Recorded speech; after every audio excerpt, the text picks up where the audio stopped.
केकचा सेल वाढत नाही आहे. माझ्या बाबतीत सुद्धा असं घडलं होतं. मी माझ्या केकचा सेल कसा वाढवला हे जाणून घेण्यासाठी व्हिडिओ शेवटपर्यंत नक्की बघा.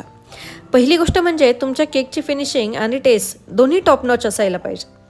सिम्पल केक्स तर कुठेही अवेलेबल होतात, पण तुमचे केक्स थोडेसे युनिक असायला पाहिजेत.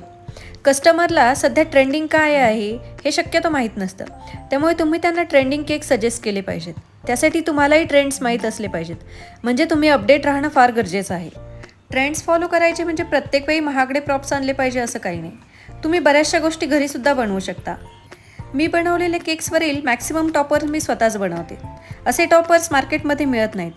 अशा युनिक टॉपर्समुळे तुमचा केक लगेचच हटके दिसायला लागतो. अशा बऱ्याच टिप्स आहेत ज्यामुळे तुम्ही तुमचा केकचा सेल वाढवू शकता. पण एका मिनिटाच्या व्हिडिओमध्ये सगळ्या गोष्टी कव्हर करणं शक्य नाही.